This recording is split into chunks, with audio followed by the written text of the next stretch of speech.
The Poem of the Man God, the third year of the public life. Chapter 530.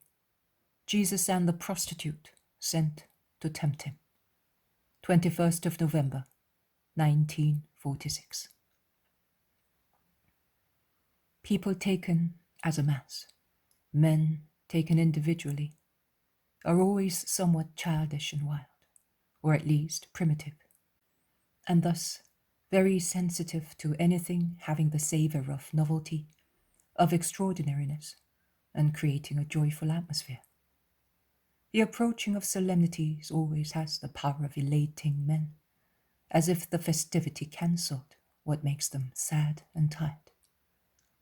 At the first approach of a feast, everybody is affected by a sort of animation, of a light exaltation, as if the approach were like the beat of tom-toms of savages at their idolatrous festivals or in their warlike enterprises.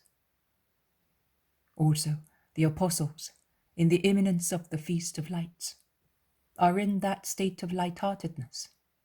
Talkative and cheerful as they are, they begin to make plans, to remember past festivities. A touch of melancholy is noticeable in their conversation. Then the festal atmosphere cheers them again, urging them to be active, so that everything may be beautiful for the festival.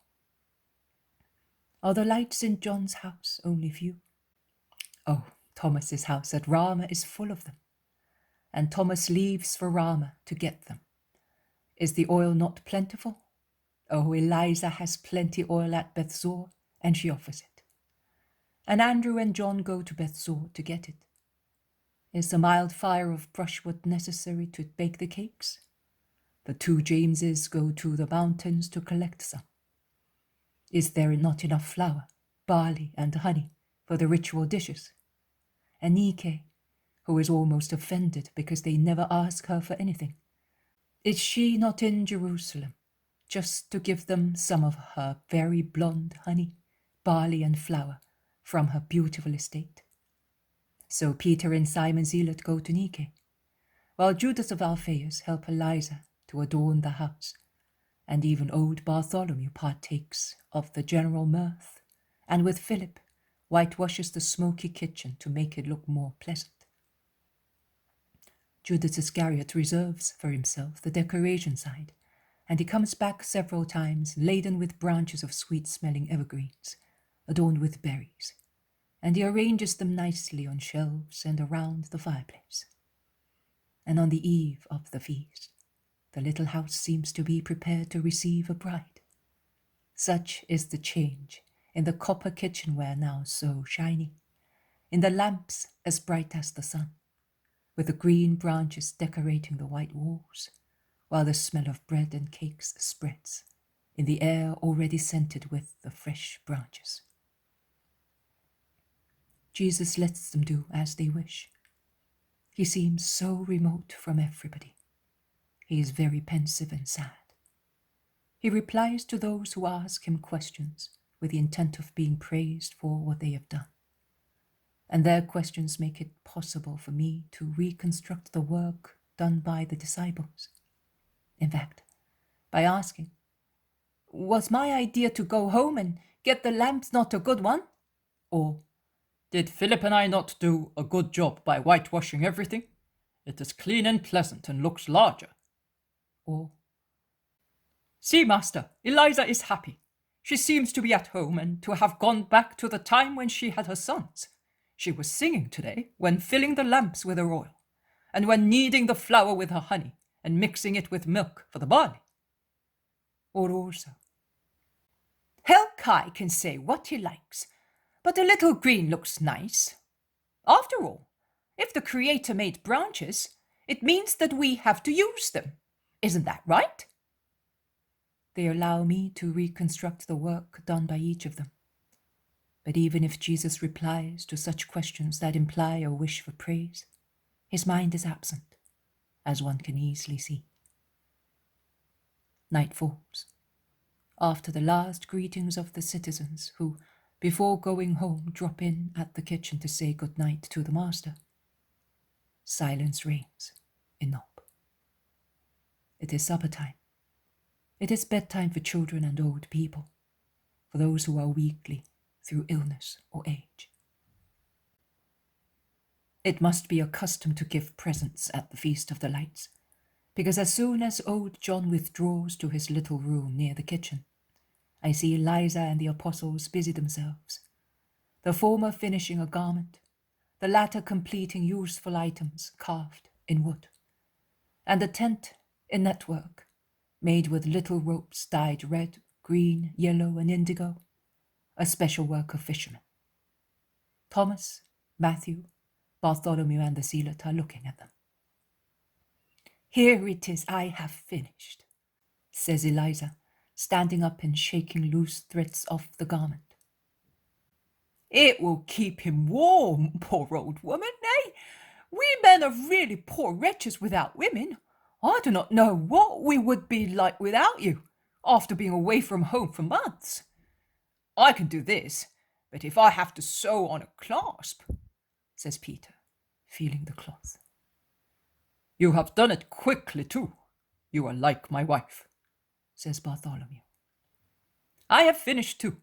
This was good wood, soft to carve, but strong at the same time," says Judas Thaddeus, laying a small wooden box to be used for salt or spices on the dark table. "Mine instead is not yet finished. There is a hard vein here that is difficult to carve. Perhaps I will not be able to finish the job, and I am sorry. The beauty of it was in the dark veins in the light wood. Look, Jesus, don't they look like mountain crests painted on wood?"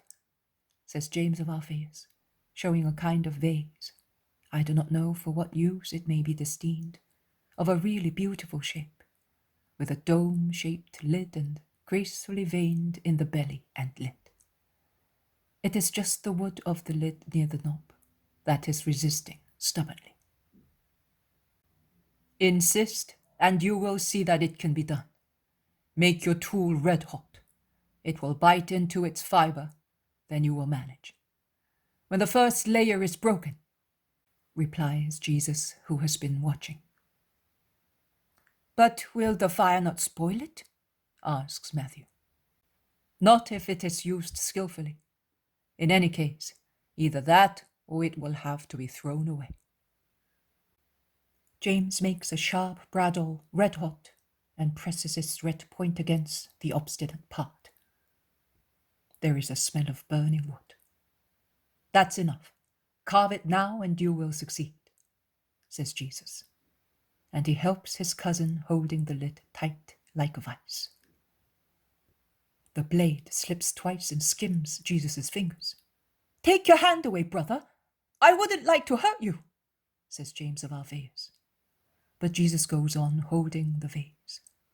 The third time the sharp knife makes Jesus' thumb bleed. "There you are. See? You've hurt yourself. Let me see." "It's nothing. 2 drops of blood," replies Jesus, shaking his finger to let the blood drop. "You should rather dry the lid. It is stained," he then adds. "No, leave it. It is precious thus. Wipe your finger here, master. Here, in my veil. Your blood is blessed blood," says Eliza, enveloping the hand in her linen veil. The lid, the cause of so much trouble, is conquered. The carving is accomplished. "It wanted to do some harm first," remarks the zealot. "Yes, then it was persuaded. Obstinate wood," says Thomas. "With iron, fire, and pain. It sounds like one of those sentences so dear to the Romans," states the zealot. "It reminds me, I do not know why, of the prophets in certain parts. We are obstinate wood as well. And will it take iron, fire, and pain to make us good?" asks Bartholomew. "It will really take that. And it will not be enough either. I am working with iron and my grief, but not every heart can imitate that piece of wood. Be quiet. There is someone outside. There is the shuffling of feet. They listen. No noise is heard. It is the wind, perhaps, master. There are dry leaves in the kitchen garden.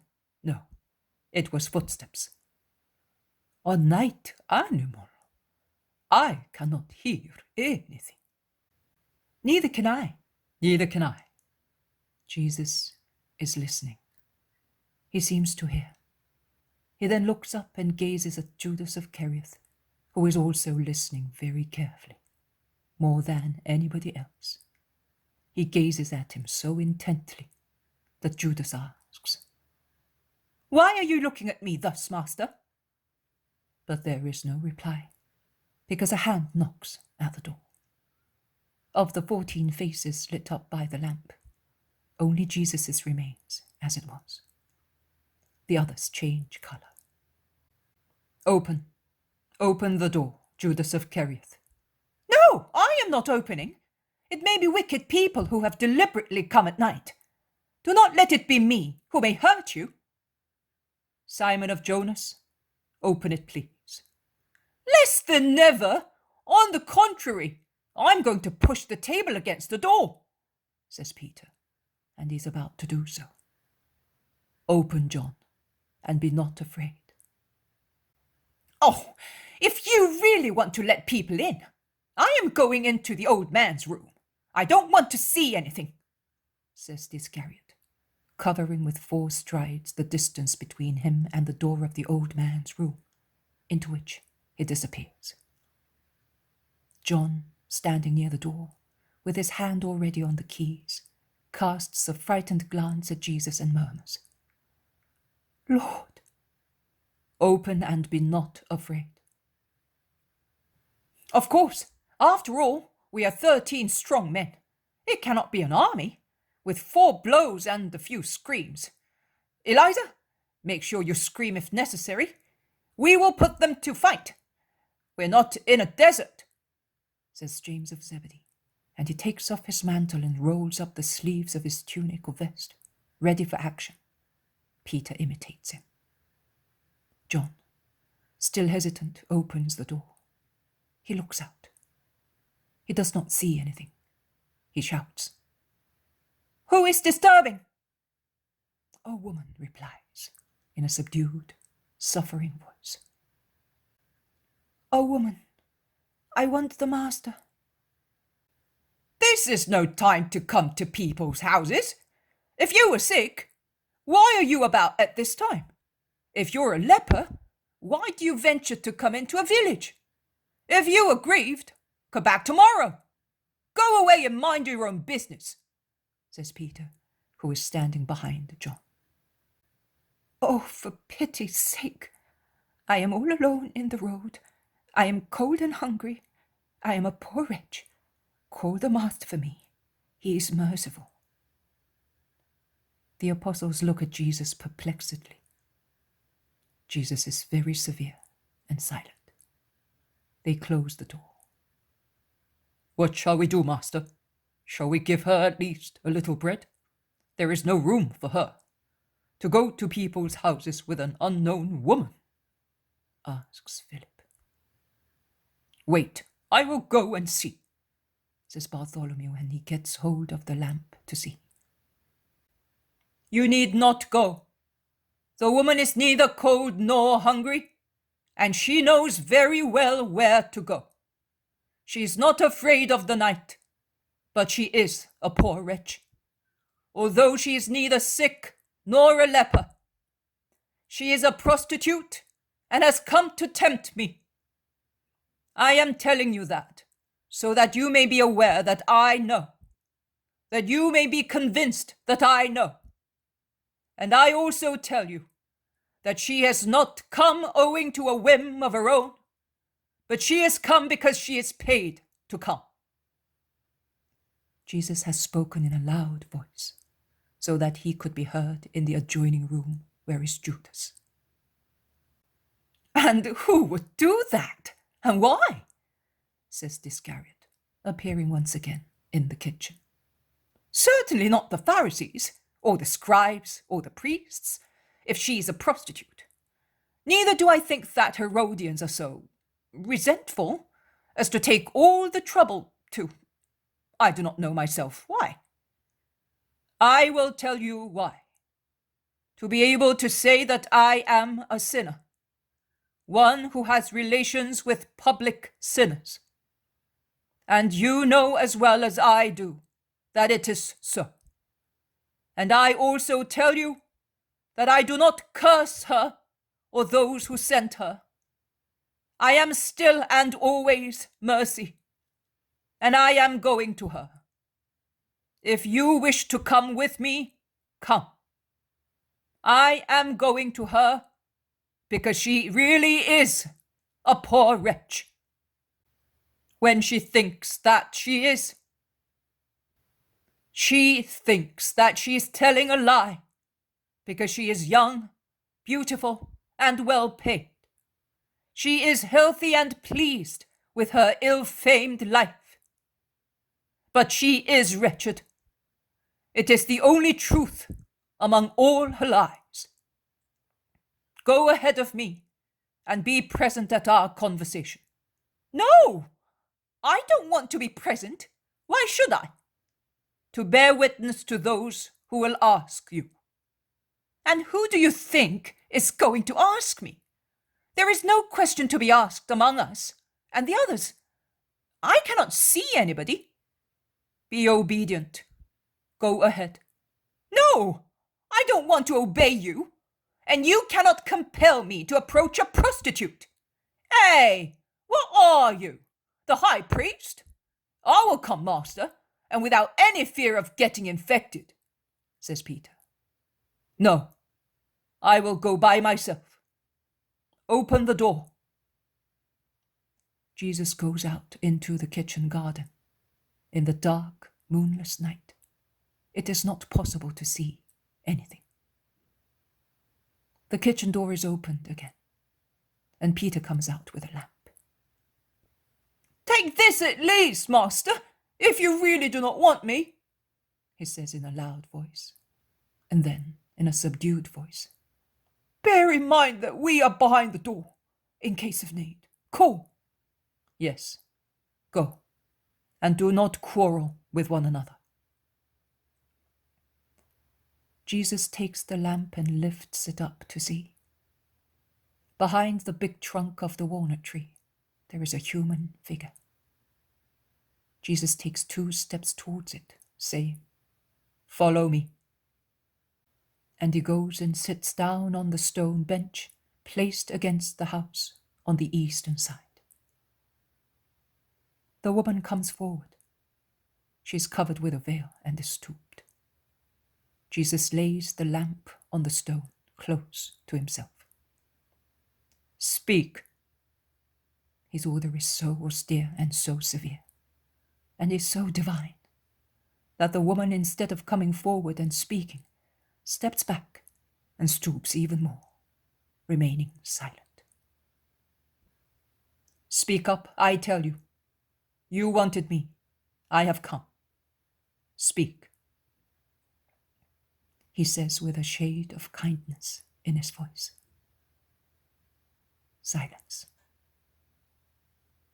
Then I will speak. I ask you, why do you hate me so much as to serve those who want my ruin and wish it in every way and seek all possible causes for it? Tell me. What wrong have I done you, O wretched woman? What harm have you received from the man who has not even derided you in his heart for the ill-famed life you are leading? What? Have you been corrupted by the man who not even in his heart has wished to have you? That you hate him more than you hate those who prostituted you and despise you every time they come to you? Answer me. What has Jesus of Nazareth done to you? Jesus, the Son of Man, whom you hardly know by sight, having met him in the street in town.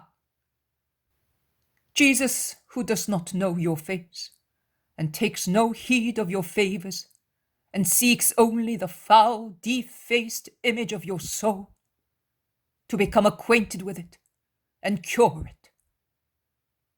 So speak up. Do you not know who I am? Yes, you know me partly. Nay, you know as much as 2 parts. You know that I am young, and that you like my person. Your unrestrained animalism told you that, and your tongue of a drunken woman told those who received the confession of your sensuality and have turned it into a weapon to injure me. You know that I am Jesus of Nazareth, the Christ. You have been told who I am by those who, exploiting your sensuality, paid you to come here to tempt me. They said to you, he says that he is the Christ. The crowd say that he is the Holy One, the Messiah. He is nothing but an impostor. We need the proof that he is a miserable man. Give us that proof, and we will cover you with gold. And as you, with a remainder of justice, the last particle of the treasure of justice that God had put into your body with your soul, and that you shattered and scattered, did not want to hurt me, as you loved me your way. They said to you, we shall do him no harm. On the contrary, we shall surrender the man to you, giving you the means to let him live as a king beside you. It is sufficient for us to be able to say to ourselves, to be at peace with our own consciences, that he is simply a man. A proof that we are right, not believing him to be the Messiah. That is what they said to you. And you came. But if I should yield to your allurement, hell would be upon me. They are ready to cover me with filth and to capture me, and you are their instrument to do that. You can see that I am not asking you questions. I am speaking because I know, without having to ask. But if you know these 2 things, you do not know the 3rd one. You do not know who I am, in addition to being a man and Jesus. You see the man. Other people say to you, he is the Nazarene. But I tell you who I am. I am the Redeemer. In order to redeem, one must be without sin. Look how I trampled on my possible sensuality as a man, as I am doing with this disgusting caterpillar that in the darkness was moving from one heap of dirt to another for its lascivious sensuality. That is how I always trampled on it. That is how I trample on it even now. And likewise, I am willing to tear your disease away from you and tread on it, freeing you from it to make you holy and healthy. Because I am the Redeemer. Only that. I took the body of man to save you, to destroy sin, not to sin. I took it to remove your sins, not to sin with you. I took it to love you, but with a love that gives its life, its blood, its word, everything. To take you to heaven, to justice, not to love you as a brute, and not even as a man, because I am more than a man. Do you know exactly who I am? You do not know. You did not even know the significance of what you were going to accomplish. And I forgive you for that, without you asking for it. You did not know. But your prostitution, how could you live in that state? You were not like that. You were good. Oh, poor wretch. Do you not remember your childhood? Do you not remember the kisses of your mother, her words, and the hours of prayer? The words of wisdom you heard your father explain in the evening, and the leader of the synagogue on Sabbaths? Who made you dull-witted, and who intoxicated you? Do you not remember? Do you not regret it? Tell me, are you really happy? Are you not replying? I will speak in your stead, and I say, no, you are not happy. When you wake up, you find your shame on your pillow, giving you the first daily twist of torture. And the voice of your conscience howls its reproach, while you adorn and perfume yourself to look pleasant. And you smell an infamous scent in the finest essences, and the nauseating taste in rare dishes, and your jaws are as heavy as a chain, and they are. And while you laugh and allure, something moans within you, and you get drunk to overcome the boredom and nausea of your life. And you hate those whom you say you love for the sake of gain. And you curse yourself. And your sleep is heavy with nightmares.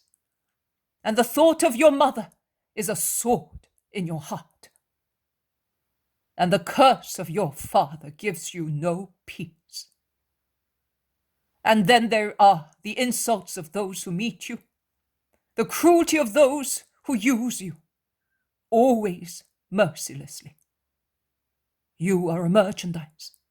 You sold yourself. One makes use of purchased goods as one likes. One tears them, consumes them, treads and spits on them.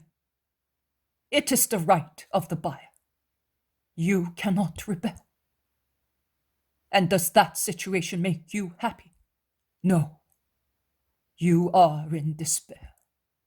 You are in chains. You are tortured. On the earth, you are a dirty rag on which anybody can tread.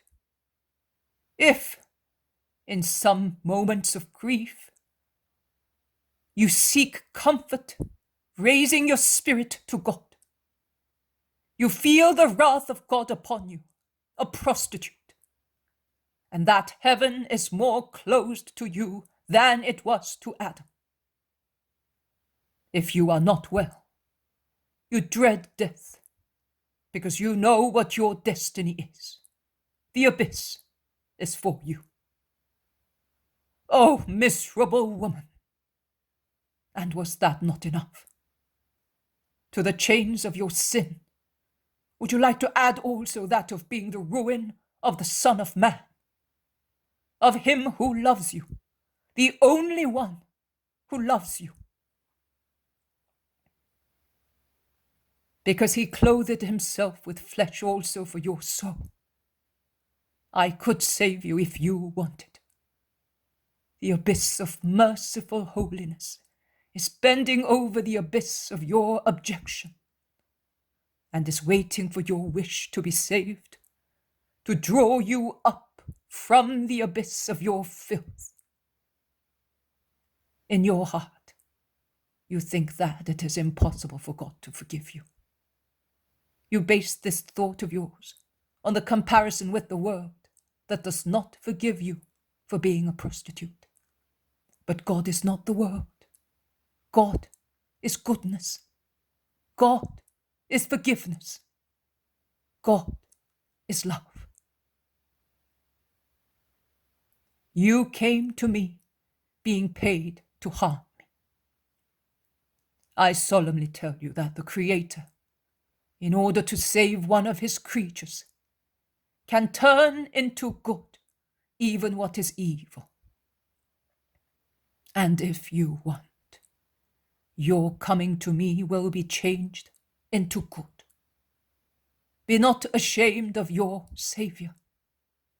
Be not ashamed of showing him your bare heart. Even if you wish to conceal it, he sees it and weeps over it. He weeps, he loves. Be not ashamed of repenting. Be as bold in repentance as you were in sin. You are not the first prostitute to weep at my feet and to be led back to justice by me. I have never rejected any person, no matter how guilty the person was. I have always tried to attract sinners to me and save them. It is my mission. I am not horrified at the state of a heart. I know Satan and his deeds. I know men and their weaknesses. I know the condition of woman who pays, and justly, for the consequences of Eve's sin more severely than man. So I know how to judge and how to pity. And I tell you that I am more severe with those who make women fall than with the women who have fallen. In your case, O unhappy woman, I am more severe with those who sent you than with you who came, not knowing exactly what you were lending yourself to. I would have preferred you to come urged by the desire of redemption, like other sisters of yours. But if you countenance the wish of God, and you turn an evil deed into the headstone of your new life, I will speak to you the word of peace.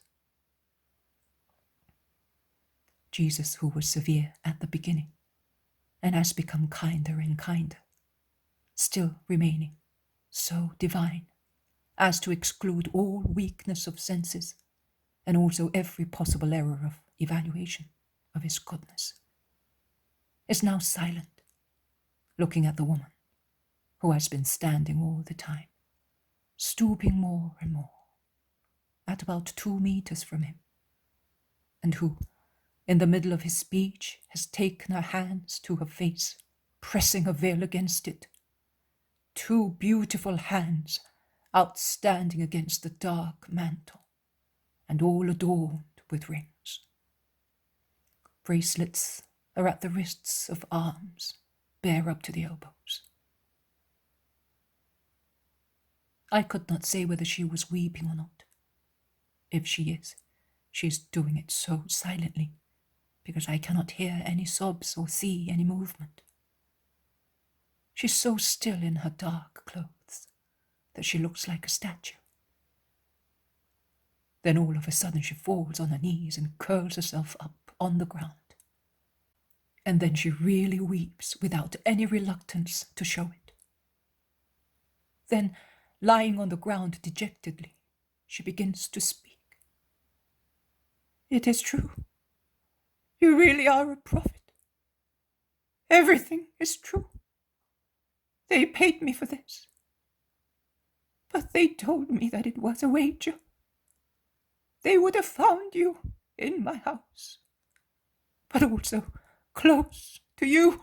Woman, I will only listen to the story of your sins, says Jesus, interrupting her. That is true. I am not entitled to accuse anybody, because I am a dung heap. Everything is true. I am not happy. I do not enjoy riches, banquets, love affairs. I blush when I think of my mother. I am afraid of God and of death. I hate the men who pay me. Everything you said is true, but do not drive me away, Lord. No one, after my mother, has ever spoken to me as you did. You have spoken to me even more kindly than my mother, who in the last days was hard to me because of my behavior.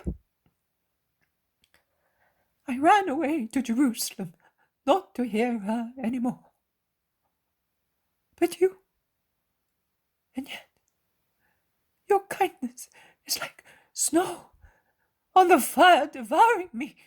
My fire is dying down. It is a different fire.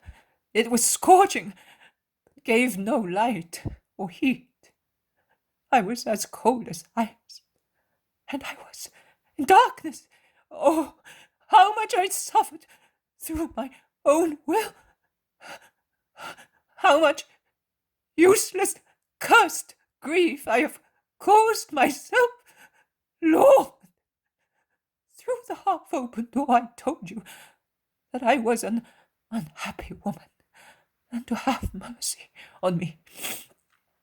They were the lies they taught me to tell you, to lure you into the trap. They said to me that afterwards my beauty would do the rest. My beauty, my clothes. The woman stands up. Now that she is standing, I can see that she is tall.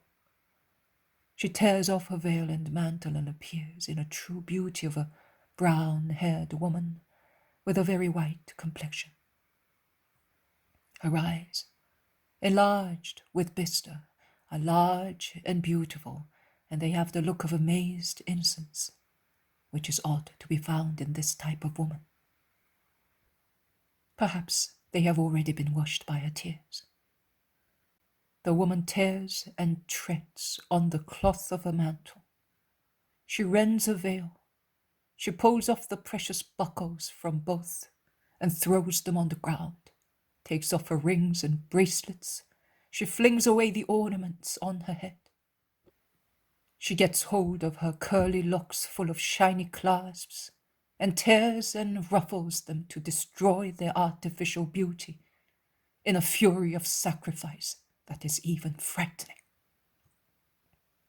Her necklace, stretched violently, becomes unstrung and falls to the ground, and a foot shod in ornate sandals treads on the gems, crushing them. Her precious belt and the clasp fastening her dress on her breast with artistic style have the same fate. And all that takes place while in a low, panting voice she repeats, "Away, cursed things, away, you and who gave them to me, away, my beauty, away, my hair, away, my complexion, as white as jasmine." With a swift movement, she gets hold of a sharp stone that she sees on the ground, and she strikes her face and mouth till they bleed, and she scratches herself with her painted nails. Blood falls in drops from her wounds. Her features are swollen with blows, until her fury dies down and panting, exhausted, disfigured, unkempt, with clothes torn and stained with blood and earth. She throws herself on the ground at Jesus' feet, moaning, "And now you can forgive me if you see my heart, because there is nothing of my past, nothing of you have won, Lord, against your enemies and against my flesh. Forgive my sins." I had already forgiven you when I came to meet you. Stand up and sin no more. Tell me what I must do, so that I may do it. Go away from the places of your sins, from those who know who you are, your mother, Oh, my Lord, she will not receive me any more. She hates me as my father died because of me, cursing me. If God, who is God, receives you, and he receives you because he is a father, can your mother not receive you, as she gave birth to you and is a woman like you? Go to her with all humility. Weep at her feet as you are weeping at mine. Make a full confession to her as you did to me. Tell her your sufferings. Implore her mercy. Your mother has been waiting for this moment for years. She's waiting for it, that she may die in peace. Bear her words of loving reproach as you bore mine. I was a stranger to you, and yet you listened to me. She is your mother. It is therefore twice as much your duty to listen to her respectfully. You are the Messiah. You are more than my mother. Now you say that. But when you came to tempt me, you did not know that I was the Messiah, and yet you have listened to my words. You were so different from men. You are holy, O Jesus of Nazareth. Your mother is holy, as a mother and as a creature. Through her prayers, you have found mercy with God. A mother is always holy, and God wants her to be honored. I have dishonored her. The whole village knows that. That is another reason why you should go to her and say, Mother, forgive me. And it is another reason for consecrating your life to her, to repay her for the pains she suffered because of you. I will do that. But Lord, do not send me back to Jerusalem. They are waiting for me, and I do not know whether I will be able to resist their threats. Let me stay here until dawn, and then... Wait a moment. Jesus stands up. He goes to the kitchen door. He knocks and has the door opened. He says, Eliza, come out. Eliza obeys. Jesus takes her towards the woman who, seeing another woman, who is also elderly, come towards her, makes a gesture as if she were ashamed, and she tries to cover her face and immodest dress with what remains of her torn mantle and veil. Listen, Eliza, I am leaving this house at once. You will tell my disciples to join me at Herod's gate at dawn. All of them, except Judas, who must come with me. You will take this woman to sleep with you. You can take my bed, because I will not come back to Nob for a long time. Tomorrow, when John gets up, you and he will take this woman where she tells you. You will give her an ordinary dress and one of your mantles, and you will help her in everything. All right, Lord, I will do what you wish. I am sorry for John. I am sorry too. I wanted to make him happy, but the hatred of men prevents the Son of Man from granting an hour of joy to a just man. And afterwards, Lord? Afterwards, you can go back to Bethsur and wait. Goodbye, Eliza. May my blessing and my peace be with you. Goodbye, woman. I am entrusting you to a mother and to a just man. But if you think that you have to come back to get what belongs to you, no, I do not want to have anything of the past. My dear woman, you cannot leave everything abandoned. Have you no servant or relatives? Asks Eliza. I have only a maidservant, and... You will have to dismiss her. You will have to. I beg you to do it when you come back. help me to recover completely, woman." There is true anguish in her voice. "Yes, my daughter, I will. Do not be distressed. We will see to everything tomorrow. Now come upstairs with me." And Eliza takes her by the hand and leads her upstairs into one of the 2 little rooms. She then comes down quickly and says, "I think that it would be a good thing if they all saw you without her, Lord. Neither should they know where she is. These jewels." She stoops to pick up rings and bracelets, buckles and hairpins and belt, and as many beads of the broken necklace as she can. "What shall we do with these?" she asks. "Come with me. You are right. It is better if they see me." They go into the kitchen. They all look at Jesus inquisitively. Also the old man has got up, awakened perhaps by a dispute. "Eliza, give those precious items to Thomas. And tomorrow, Thomas, you will sell them to some goldsmith.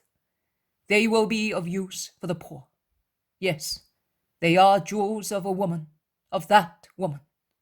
And that is the answer to those who think that human flesh can tempt the Son of Man and deviate him from his mission.